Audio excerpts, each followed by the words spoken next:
बालों का गिरना और बालों की जड़ों में खुश्की का हो जाना ये एक बहुत कॉमन मसला है। अब मैं आपको कुछ ऐसे रीज़न्स बताऊंगा ताकि आप ये जान सकें कि जो बालों की जिल्द के अंदर खुश्की हो रही है वो दरअसल है क्या। जो नॉर्मली देखा गया है, जो बालों की जिल्द होती है उसने गिरना होता है और चेंज होना होता है, और इसका जो दौरानिया है वो 30 से 40 दिन का है। अगर इस दौरानिए से पहले जो बालों की जिल्द है वो गिरना शुरू हो जाए तो उसको हम ये डैंड्रफ कहते हैं और खुश्की का नाम दिया जाता है।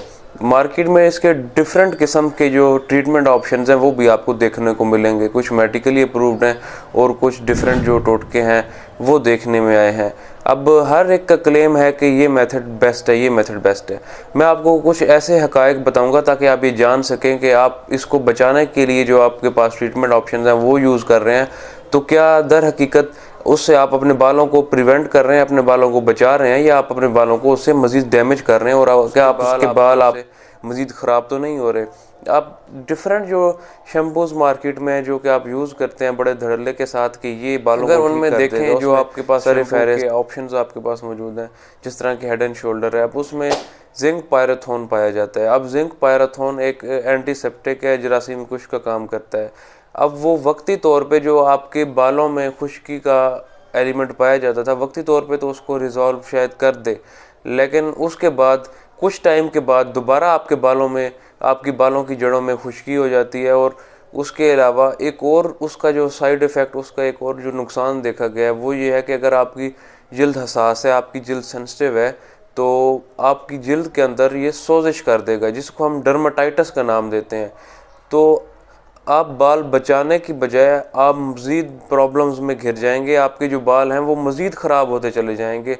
बालों की खुश्की वक्ती तौर पे भी शायद ठीक ना हो, लेकिन जो शैम्पूज़ और इस तरह की जो रेलिवेंट प्रोडक्ट्स हैं उनके इस्तेमाल से जो और मसाइल देखे गए हैं वो फीमेल्स के अंदर नोट किए गए हैं। जाने अनजाने में इस तरह के एंटीसेप्टिक मेजर्स शैम्पू की फार्म में या ओरल हम कुछ एंटीबायोटिक्स किसी इन्फेक्शन की वजह से ले रहे होते हैं तो उसका एक नुकसान ये होता है कि कुछ नॉर्मल फ्लोरा, जो एक हेल्दी बैक्टीरियाज जिनको हम कहते हैं, जो कि हमारे जीआईटी और हमारे जो जिस्म के अंदर फंक्शंस हो रहे होते हैं उनके लिए कुछ हेल्दी बैक्टीरियाज चाहिए होते हैं। उन एंटीसेप्टिक कवर्स की वजह से वो बैक्टीरियाज भी डैमेज हो जाते हैं, वो बैक्टीरियाज भी किल हो जाते हैं। बनाते हैं कुछ सीबम ग्लैंड्स होते हैं जिनकी सेक्रीशंस आप जिस्म पे देखते हैं ऑयली लेयर्स की फॉर्म में। हमारा डाइटरी पैटर्न ख़राब होने की वजह से, जिसमें फास्ट फूड हैं और जो डिफरेंट फसी ड्रिंक्स हैं, उनकी वजह से इन सीबम की प्रोडक्शन भी हमारे जिस्म में ज़्यादा हो जाती है।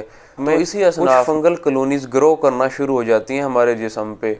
उसमें मोस्ट कॉमनली जो देखा गया है उसको मेलासीजिया कहा गया है, और इसके काफ़ी जो नुकसानात हैं वो रिपोर्ट किए गए हैं। तो उनके कुछ नुकसानात जो कि काफ़ी ख़तरनाक हद तक देखे गए हैं वो फीमेल्स में पाए जाते हैं। हमारे जिस्म में जब मेलासीजिया की प्रोडक्शन ज़्यादा हो जाती है, उसकी जो मेन न्यूट्रिटिव सोर्स है, उसकी जो नशोनुमा के लिए है वो सीबम है। वो अपनी ज़्यादातर जो नशोनुमा है वो सीबम से हासिल कर रहा होता है। तो इन सीबम भी ज़्यादा होने की वजह से हमारे जिस्म में मेलासीजिया ग्रो करना शुरू कर देता है। तो फीमेल्स के अंदर जनरल ट्रैक को भी ये टारगेट कर रहा होता है। इसके साथ साथ ये फीमेल्स के अंदर जो इनफर्टिलिटी का रिस्क है, जो बांझपन का रिस्क है, वो भी ज़्यादा कर देता है। तो इसका ये डैमेजिंग इफ़ेक्ट देखने को आया है कि हकीकत में जो हम अपने डैंड्रफ को प्रिवेंट करने जा रहे होते हैं तो हमें किस तरह के जो सीरियस इफ़ेक्ट्स हैं उससे हम दुचार हो सकते। तो जो बालों में डैंड्रफ हो रही होती है उससे बचने के लिए कुछ ऐसी मैं आपको ट्रिक्स बता देता हूँ जो आपके लिए करामत साबित होंगी। कोकोनट ऑयल आप यूज़ कर सकते हैं, ओलिव ऑयल आप यूज़ कर सकते हैं, उसके अलावा मस्टर्ड ऑयल, ये आप अपने बालों की जड़ों में लगाएं। बालों में आप इससे हल्की मालिश करें और रात के वक्त आप ये, और सुबह के वक्त आप अपने बालों को अच्छी तरह धो लें। तो इससे ये होगा कि आपकी जो बालों की जो लेयर जो डैमेज होना शुरू हुई थी वो बिल्कुल इससे ठीक होने लग जाएगी, और जो खुश्की है वो आपके बालों से वो भी दूर हो जाएगी।